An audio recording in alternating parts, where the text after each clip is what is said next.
Okay, I'm going to explain live auscultation in a dog. So normal heart sounds that you would hear when ausculting the heart would be normal heart rate, normal rhythm, normal character. When you're ausculting the lungs, you want to hear on both sides. You want to make sure the air is moving through both lungs. So that kind of sounds like a swishing sound, like shh, shh, shh, shh, when you're auscultating. When you're ausculting the lungs, there are 9 quadrants that you want to make sure that you listen for. So I'm going to go ahead and auscult his lungs.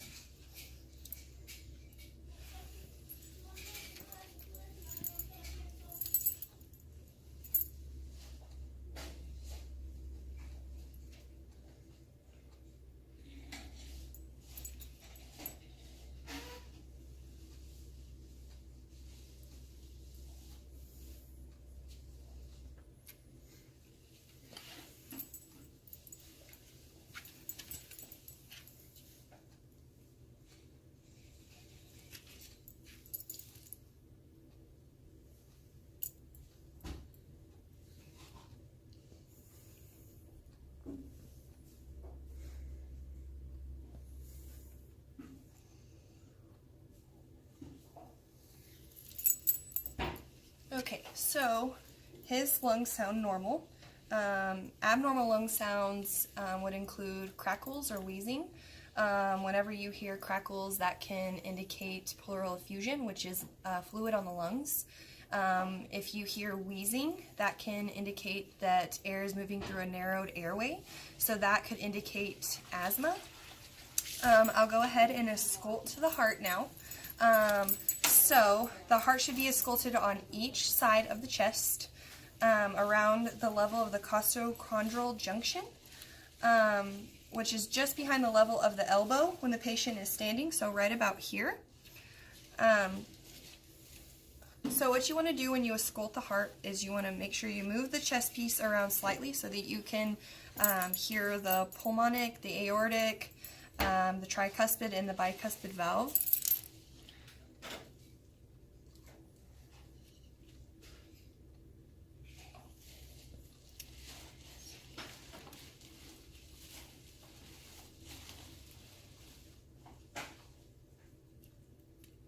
The pulmonic, the aortic, and the mitral valve can be best ausculted on the left side of the chest, and the tricuspid valve is ausculted best on the right side of the chest. Stand up, buddy.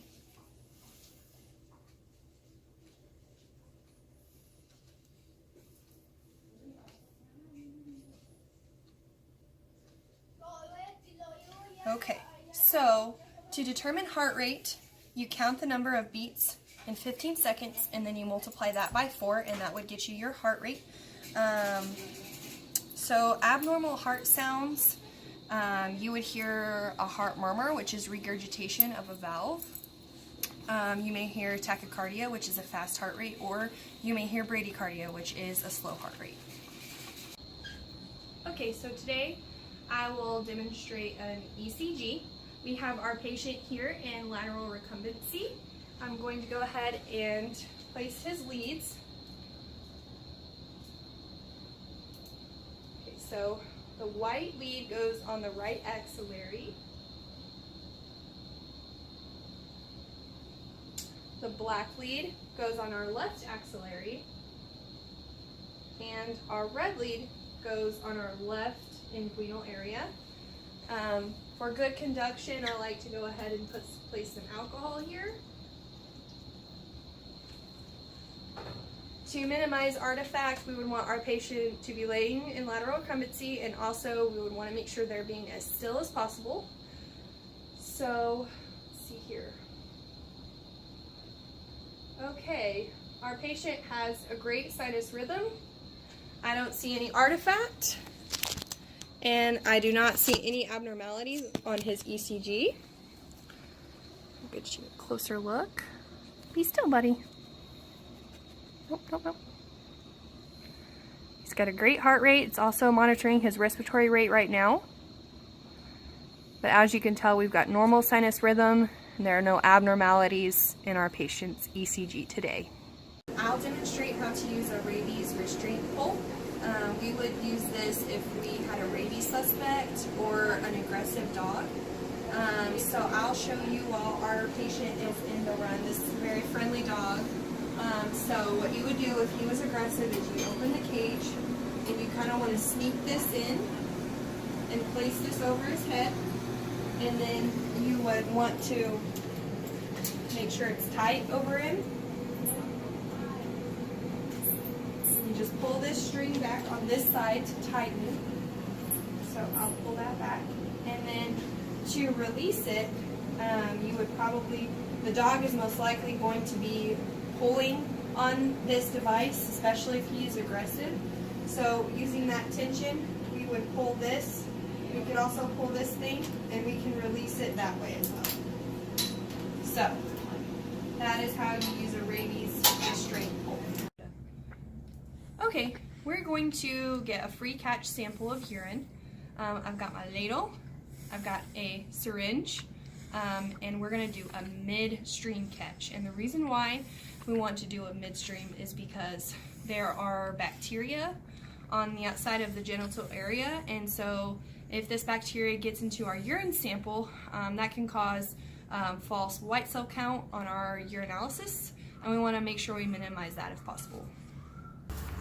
Make sure that it's midstream. So I went ahead and I placed the ladle under the stream. Not after he first started urinating, but I gave it a couple of seconds and then I placed the ladle under the stream, and that is a midstream. Okay, to properly disinfect a cage, first step is to remove any soiled bedding. So I'll put that in the laundry. The next step is to spray the cage down with a disinfectant.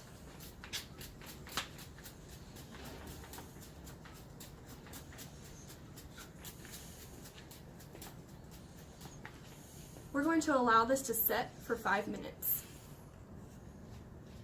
Okay, it's been 5 minutes, so I'll go ahead and wipe down our cage.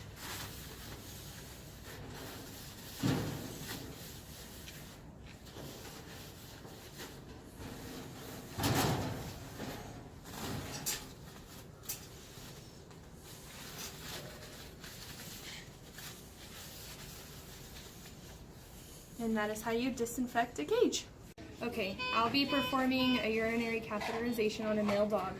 So first I'm going to scrub his penis with some Chlorhex to remove any debris.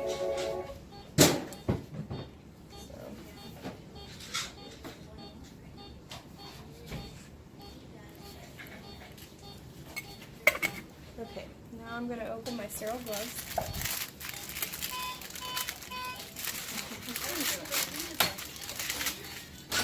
This is going to be the sterile field, so I'm going to drop my syringe. And then I'm going to open up some sterile lube. Place that on the corner. You just want a single. And then I am going to go ahead and put my gloves on.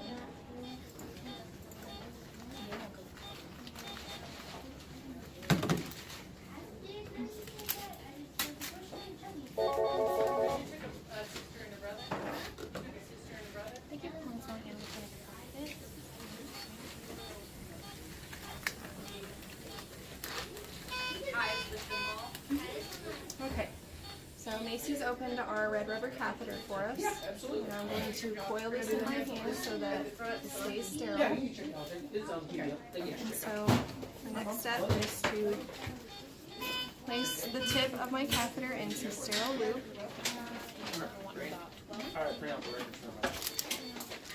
Okay. And switch hands on my catheter here. And so I'm going to expose the penis and pull back the prepuce. Do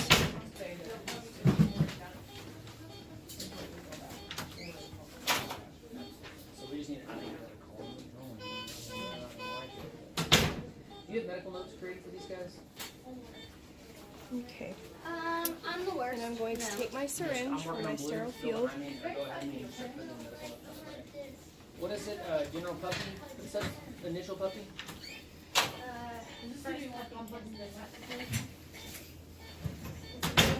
You're probably right. Do you need to say anything about the volume of urine? I'm just gonna wait till I get a good enough sample.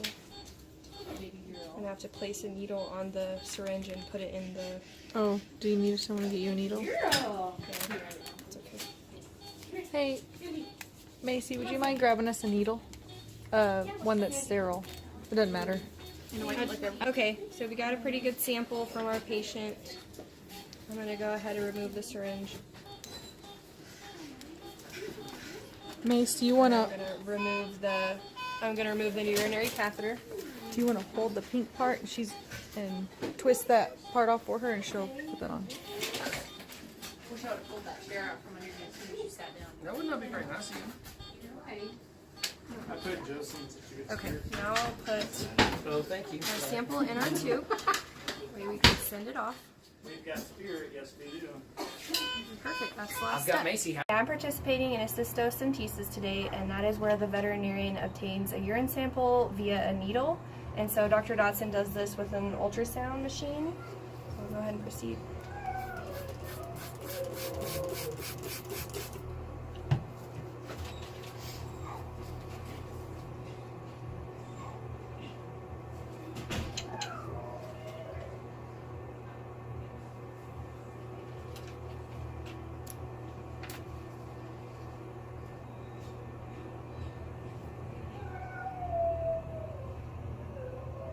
Okay, we're in. I'm gonna aspirate urine.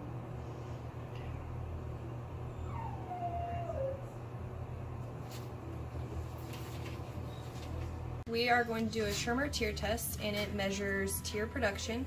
I'm going to bend the strips while they're still in the package because the oils from my hands will affect the test, so you bend them at the notch.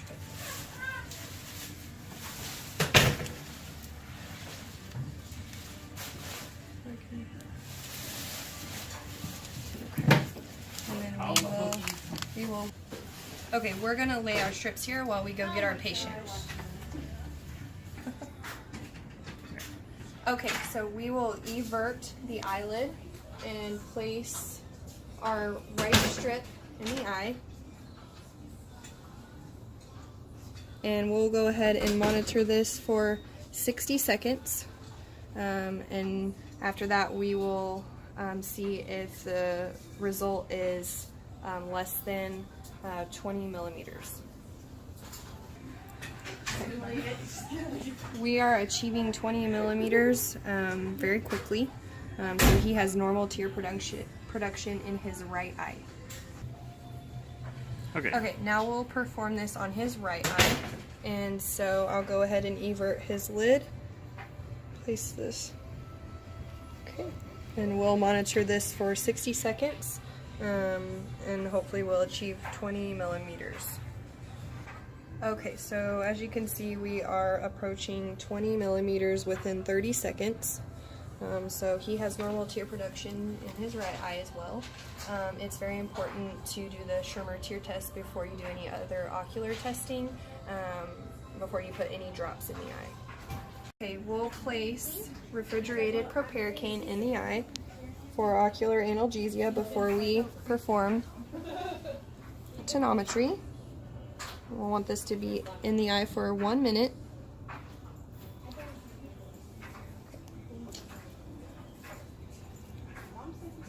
I need to practice.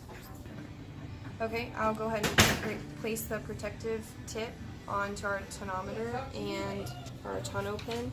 And it's important that this fits properly. We put one on before each patient.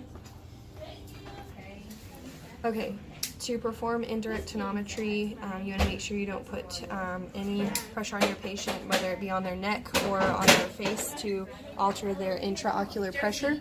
And so the best thing to do is to open the eye and place this on the center of the cornea and tap until you obtain repeatable readings.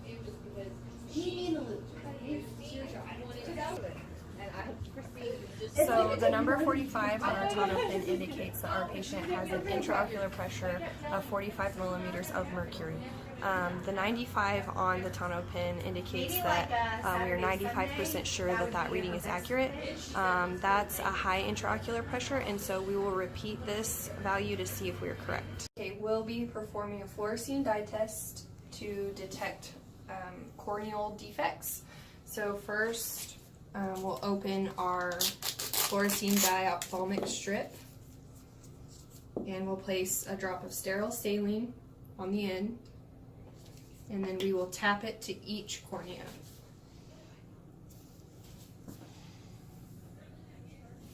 Hold on, buddy.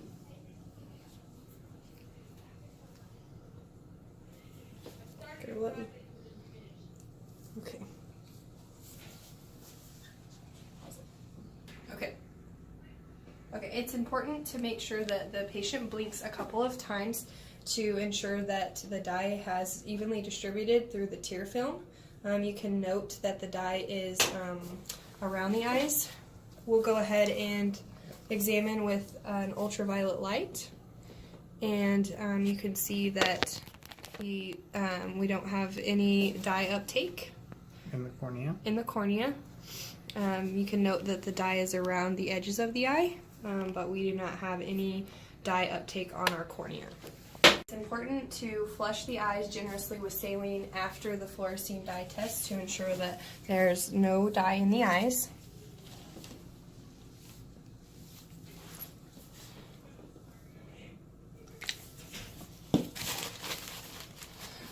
Note that you may see fluorescein dye coming out of the nose, and this is because the nasal lacrimal duct connects the eyelids to the nose. Be performing an anal sac expression, and so the anal sacs are located at the 8 and the 4 in the anus. Some say that they're located at the 3 and the 9. I believe that they're located about the 8 and the 4. So first step, to place some lube on your finger that you're going to use to express the anal sacs.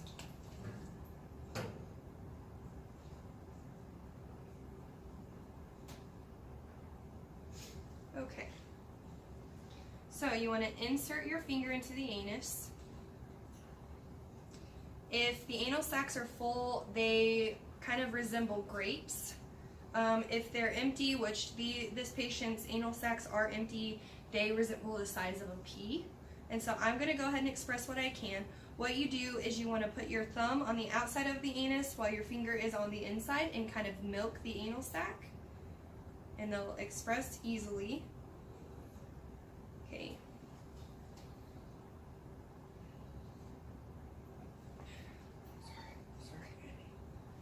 Alright, it has very minimal anal sac content. So the next step is to clean off their anus. And you can also spray a little bit of perfume there. Okay, I am going to perform an enema. And first I'm going to make the solution. So you need a bowl, and you can either use lube or liquid dish soap. I'm going to use lube today. So you want to fill up your bowl with warm water, so I'll wait for the water to get warm.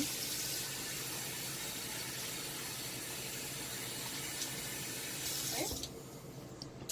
And then what you want to do is you want to put a little bit of lube in the water.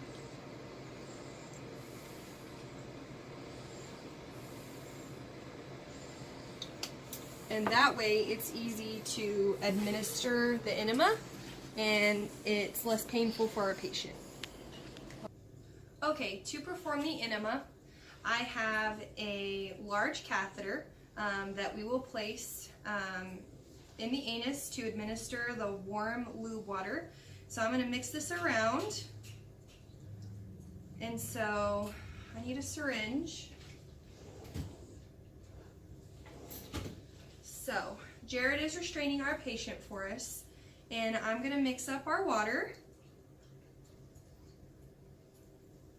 And the best thing to do is to place the syringe on the end of the catheter and draw up some fluid.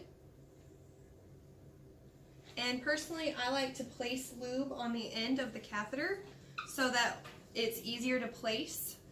The reason why we would want to do an enema on a patient is if they were constipated and having issues defecating. And so that's normally the protocol. Whenever we have a constipated patient, we would administer a warm water lube or dish soap enema. Okay, I'm going to apply an ointment or a cream to a patient's wound. We're going to pretend like this patient has a wound right here, and I'm going to apply SSD ointment or cream to him. I like to use a tongue depressor, especially if we've got a bigger or a more open wound. I feel like this spreads it easier than your finger does.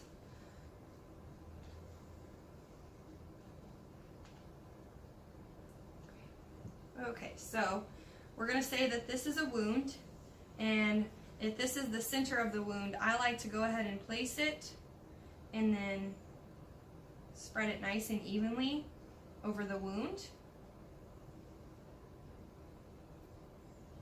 Now, for instance, if we were applying a topical flea tick preventative to a cat, the best thing to do would be to place this preventative on the back of the neck. You want to part the hair here, and then you place the topical preventative on the actual skin. You want to make sure that you get it directly on the skin and not just in the hair, and you would put it all the way directly down in a line, so that way you don't suck any of the medication back up into the tube. Okay, I'm going to clean and medicate our dog's ears. So I've got some ear cleaner here, and what you do is you want to make sure you fill up the entire ear canal. It's okay, buddy. And then you want to rub down at the base of the ear canal, and you want to make sure you hear a squishy noise. Alright, and then you want to get a piece of gauze and wipe it out.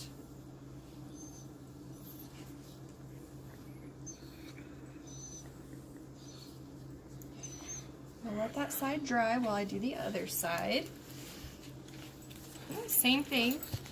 You want to place this in the ear and fill up the ear canal. It's okay, bud. And then you want to wipe out any debris.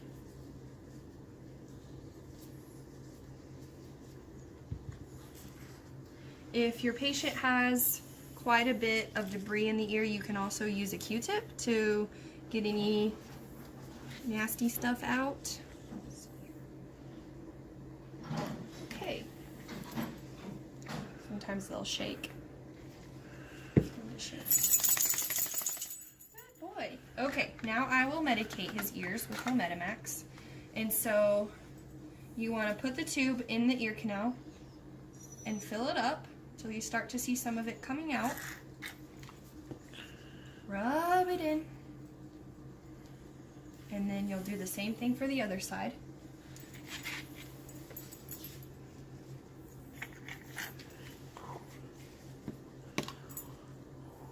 Okay, all done. Okay, I will be demonstrating how to clean and flush the ears and medicate. So we have our ear flush here, and the best thing to do is to put this in the ear canal. Okay, he's probably not gonna let me do it. And then you wanna make sure that you rub it in, and then you'll get a piece of gauze and wipe it out.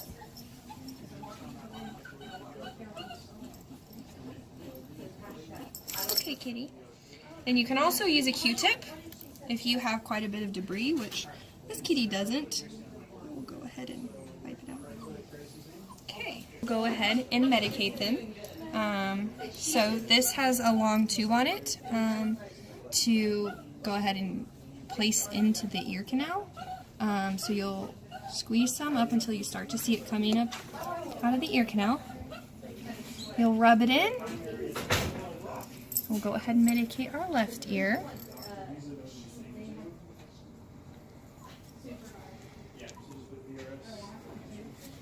Okay, and that's how you medicate kitty's ears. We will administer sub-Q fluids to our patient. So I'm going to place some alcohol on the site of injection. And then I'll go ahead and insert my needle.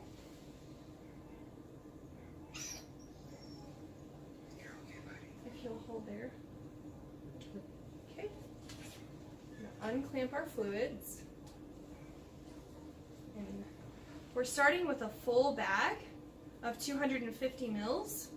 So I'll go ahead and administer 25 mils of sub-Q fluids to our patient. Okay, we've got 25 mils of fluid administered to our patient subcutaneously, and hopefully this will improve his hydration status. Okay, to perform a nail trim, you will need some quick stop in case you clip the nail, and you'll need a pair of nail trimmers. So as you can see here on Grady's nails, the pink on the inside is the quick, and that's what you want to avoid, and the white part is what you want to trim. You want to do your best to avoid clicking them.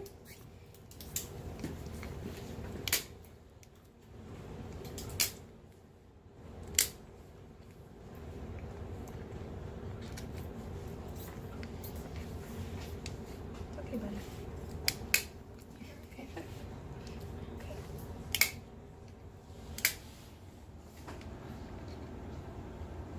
I'm sorry, Grady. It's okay. It's okay. Look at your back ones.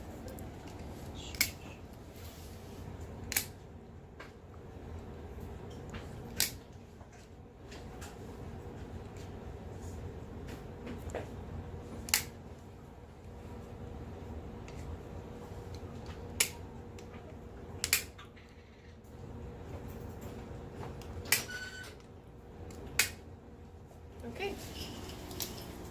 Okay, I'll be demonstrating how to trim a cat's nails. So here we have our kitty Tundra, and cats, it's easy to see their quicks. So if you'll show here, the pink part is the quick, and this white clear part is where you want to trim. Be careful not to quick their nail. If you do, you'll want to use a product like Quick Stop to stop the bleeding. Trim his nails. Trim your nails, kitty. Okay, let's do this side.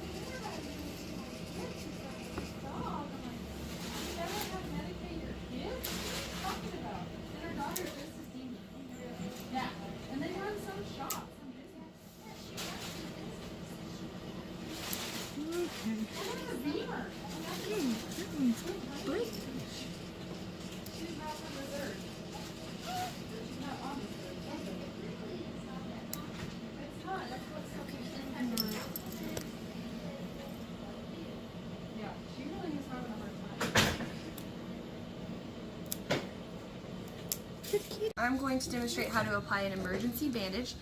So I've got a Telfa pad here, I've got some gauze pad, and I've got some vet wrap. So depending on where your wound is, in this case we're going to say that it's on his belly.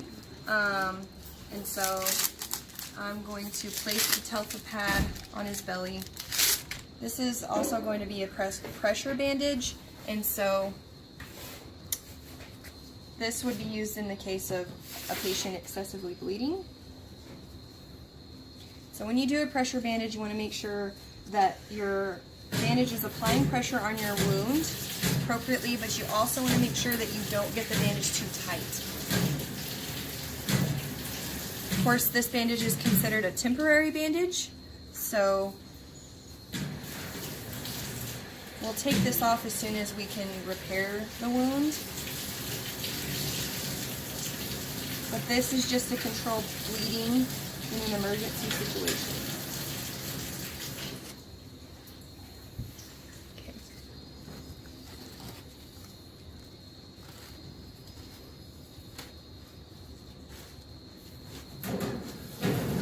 also want to make sure that you have enough layers on your bandage depending on what kind of wound that you have to make sure that the bleeding doesn't go through the bandage. So if you need to add more telfa pads or if you need to add more gauze padding, you can do that as well.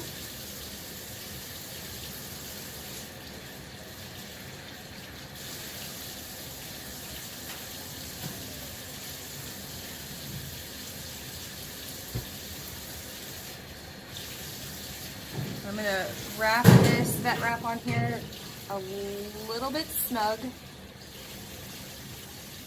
to ensure that our patient does not bleed out and there's pressure on his wound.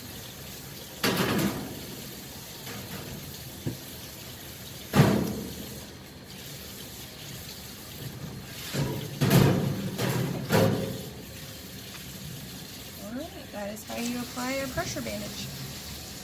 How to do a modified Robert Jones bandage with a splint. So I have all my supplies here. First I'm going to measure our patient for his spoon splint, and he is the perfect size so we don't have to modify our splint. So if this patient had an orthopedic procedure or if they had a wound, we would want to put a telfa pad. So say there's an incision right here, I'd place the telfa pad here, but in this case we're just going to pretend like he has a broken leg.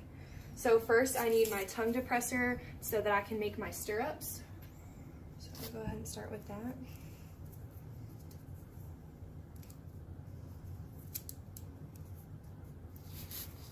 So I'm going to stabilize this here. Actually, I'm going to place it like this.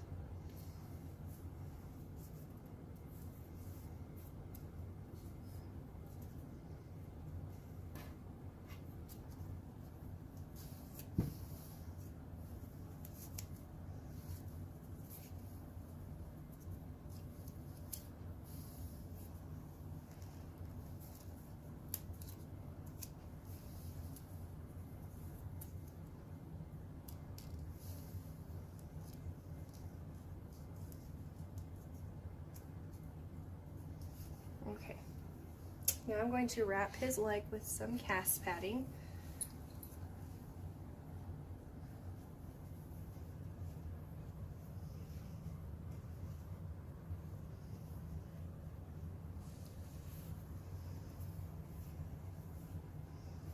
And you want to go all the way up the leg.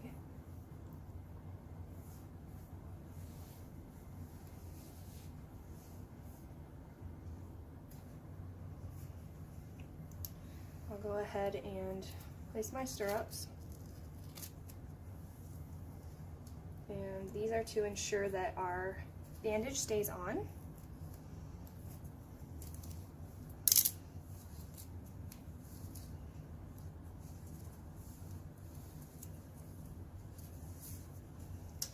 Then I'm going to use this because our cast padding is cloth-like and there's parts that will come off like this, and so I'm going to use this to make sure that it all stays in place.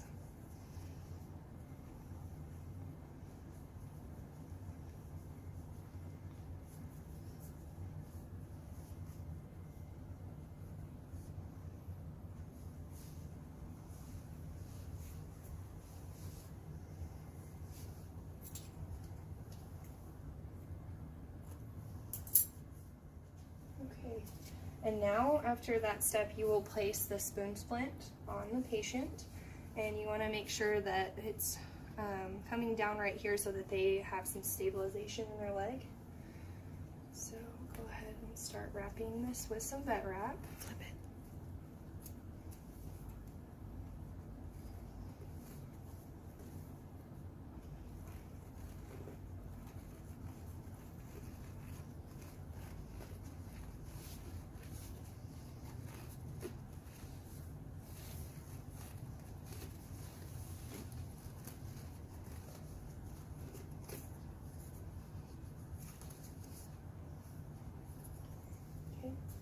I'm going to place some additional vet wrap to make sure that our bandage stays in place. I'm going to start here on the leg. And I'm going to wrap all the way up the leg.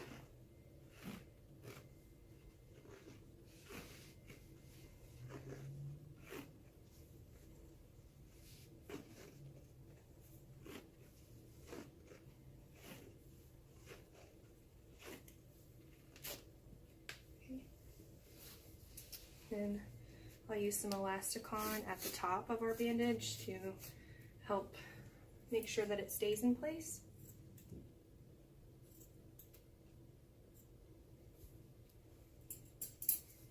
And I'm going to place this at the top of his leg. And you want to make sure that you can see the toes here at the bottom. That way you can ensure that the bandage is not on too tight, and you can make sure that these toes are not swelling. I am Dr. Schilling, and we don't actually have specialized dental radiographs here at our clinic. However, we use skull radiographs, which achieve most of our goals for dental radiography, and so we'll be demonstrating that today. Okay, right now we have him positioned in right lateral recumbency. His head is positioned slightly oblique. His left dental arcades are projected ventrally. There you go.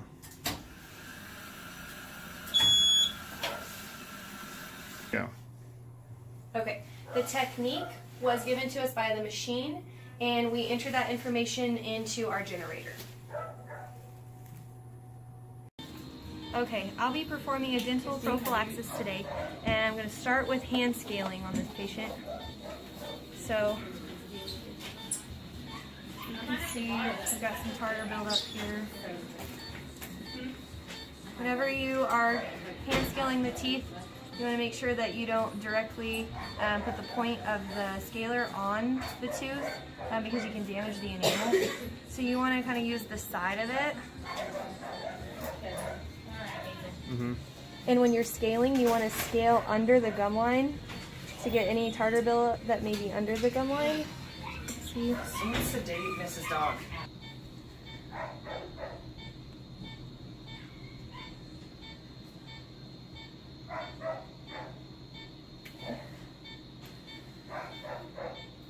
And so for this tooth, it's got a little bit of tartar buildup, so I'm going to go ahead and use the ultrasonic scaler. And the technique for this is you want to use the side, just like on the hand scaler. You don't want to do that because you will damage the tooth. So let's see here. There we go. Okay, so I'll go ahead and scale this tooth since it's got heavy tartar buildup. I'm going to use the ultrasonic scaler for this. So the technique is to scale the tooth this way. You want to put the scaler tip on its side. You don't want to directly put the pointy part down because you'll damage the enamel of the tooth. Contact time per tooth is just however long it takes to get the tartar off. You want to make sure that you do not leave the scaler on the tooth for too long because you will damage the enamel.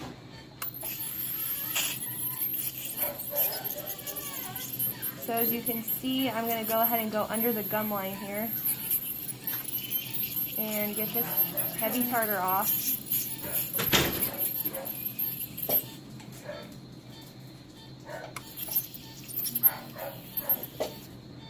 This tooth has heavy tartar as well, so I'm going to turn my scaler probe on the side. And like I said, you don't want to spend too much time on one tooth because you will damage the enamel. Okay, after scaling the teeth, you'll want to go ahead and polish. So I've got some Prophy paste here. I'll get a little bit of that. And then I am going to go ahead and polish this tooth. And when you want to, whenever you polish, you want to get the lip underneath the gum line like this. You don't want to spend too much time on one tooth. The reason that we polish after we scale the teeth is because after you scale the teeth there are many scratches on the tooth, and you want to make sure that you smooth the surface of the tooth out to prevent any bacteria or tartar from sticking to it. It also prevents gingivitis, and it helps prolong between dental cleanings. Hello, are you here to pick up Bentley from his dental procedure? Yes, ma'am. Well, my name's Kenzie. I'll be your tech. Hi, Kenzie. Okay, so I'm going to go through your dental discharge summary with you. If you want to come over here and look at this with me. So Bentley had a dental cleaning today, and we did have to extract 2 teeth. We extracted the right and left upper molars, and so he might have a little bit of blood-tinged drool tonight. That's to be expected. So for tonight, we want him to be confined in a crate or a small room where he can't fall off of anything. He's going to be groggy and tired, so make sure he doesn't get up on the couch or the bed and fall off. Okay. No human medications. I will go over his medications with you in just a moment. It is normal for them to have a cough after this procedure. That's just due to the endotracheal tube that we place. Sometimes it can cause a little bit of irritation. For food tonight, just offer a fourth of the amount that you'd usually give. If he doesn't vomit, you can give him more. Okay, do I need to give him soft food for tonight, or can he have his regular dry food? He can have soft food for tonight if you'd like, but after that he can go back to a regular dry food. Sounds good. His medication, we're giving him carprofen. That is an NSAID, and so he's going to be getting half a tablet every 12 hours. You can go ahead and give that tonight. We've already given him an injection of that this morning, so go ahead and give that tonight. Make sure that you don't give that with any other NSAIDs, and he cannot have that if he's on any type of steroids. Okay, that's just twice a day? Yeah, and those are the drug interactions, so just make sure that you don't give it with aspirin. They cannot have acetaminophen or ibuprofen, and if he's on a steroid, definitely let us know, because those two medications cannot be taken together. Gotcha. He has a little Band-Aid on his arm from his IV. We're going to take that out and make sure to take the Band-Aid off as soon as you get home. And then this is at-home care. I'll go over that with you. Gold standard care is brushing the teeth daily. It can make a significant impact on his dental health, so at least do it 3 times a week if you can.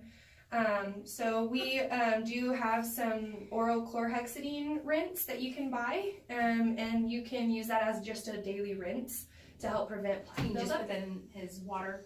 You can put that in his mouth directly, but we do have some water additives that you can order off of our website here, and so you can do that. There are also some sprinkles that you can order off of our website that you just sprinkle on the food, and it helps to prevent plaque and tartar buildup.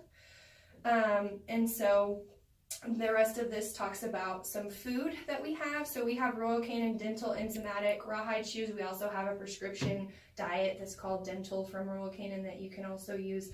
We have what's called Oravets, and they have a special ingredient in them that helps coat the teeth and prevent plaque and tartar buildup. Perfect. Okay. Anything else I have to do for Miley? That's it. Sounds good.